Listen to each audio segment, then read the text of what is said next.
Good morning, everyone. So I'm back in hospital today. I start my 48-hour continuous chemotherapy cycle today. This one is a little bit is pretty intense. You have to pee in like a container that goes in the toilet, obviously, and they have to test each time you have a pee to make sure that your pH levels are good and that your guts aren't bleeding from the chemo.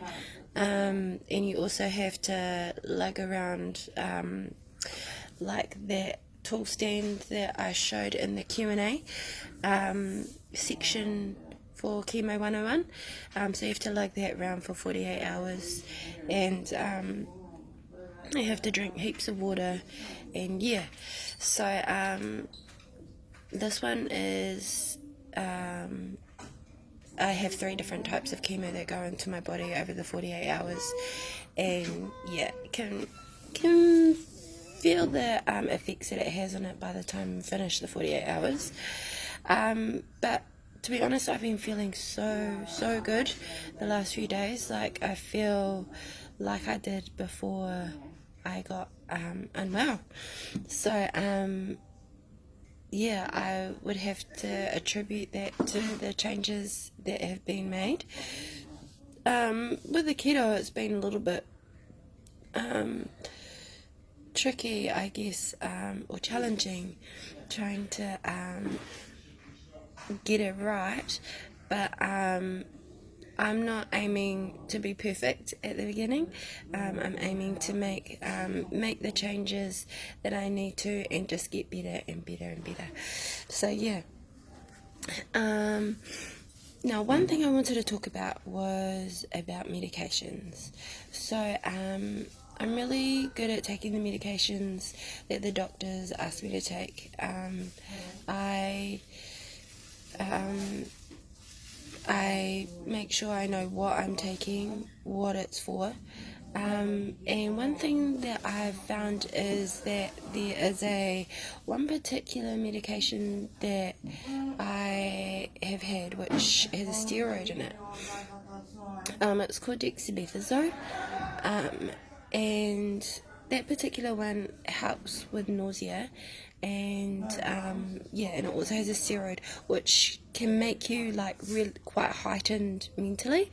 So when I first took it, my body didn't know how to react to it, and I was like, ning ning ning ning, like my mind was going like 100 miles an hour, to the point where if I was having a conversation, I would just cut the person off that I was talking to and just change the subject, because I was further ahead in what I wanted to talk about. I didn't want to talk about what was being spoken about at the time. I'd moved on to a different subject.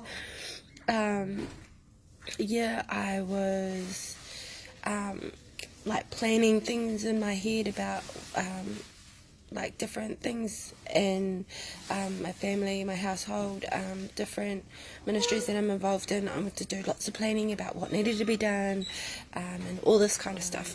So I was just like quite heightened. It took me till about 3 in the morning to go to bed, and then I'd be up again at like 7 o'clock in the morning. So that one had me quite heightened mentally. And then my body kind of started to get used to it, and it more made me feel like I was able to get up. I wasn't feeling lethargic or anything like that.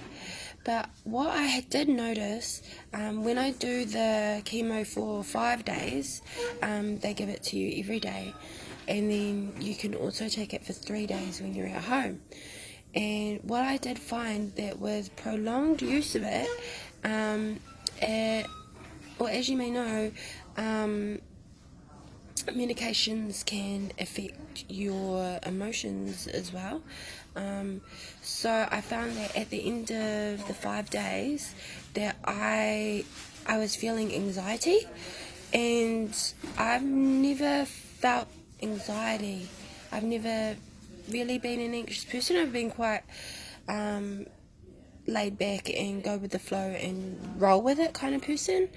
And I found that on the 5th day of having chemo and having that medication, that I was getting to a point where like I didn't want to be in my room. Like it was kind of like looking like a jail to me. I felt like it felt like a trapped kind of feeling, and yeah, I had never experienced that before. Things that I was feeling was like like I was trapped. I didn't want to be in the bed because it was kind of like a jail, looked like a jail to me.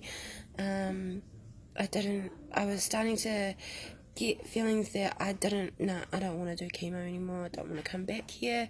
And to be honest, it's not like before that, it's not like I was like really happy to come and do chemo, because when you finally start feeling well again, like within a couple of days, you're scheduled to come back to chemo, and then like that you can start to feel really unwell again. So I was like, it's really humbug, having to finally get better and knowing that you're going to go through a number of symptoms again in like a couple of days time. So it's not like you're excited to go, but you do it just because you need to do it for your family. But this was a different kind of feeling. It was just like a feeling of being trapped, and you're kind of like screaming inside your body with everything within you that you were just like, I don't want to do this kind of thing. And there was a fear there, and and I knew that wasn't how I would usually feel, and so I took the medication the next day.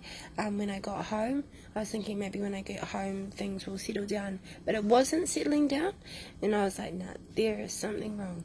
I was praying and thinking, Lord, like, why am I feeling this way? I've never felt like this before. There really isn't any huge reason.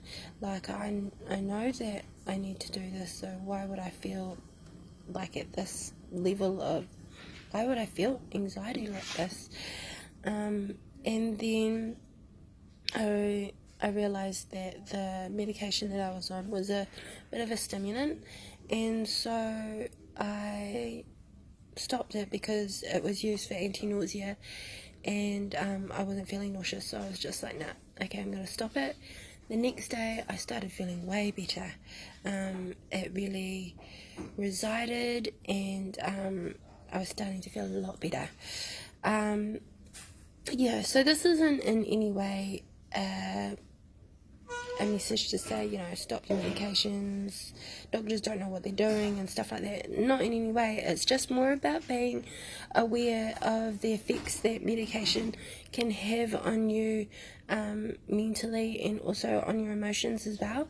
Don't always feel like that the emotions that you're going through have been produced by you. I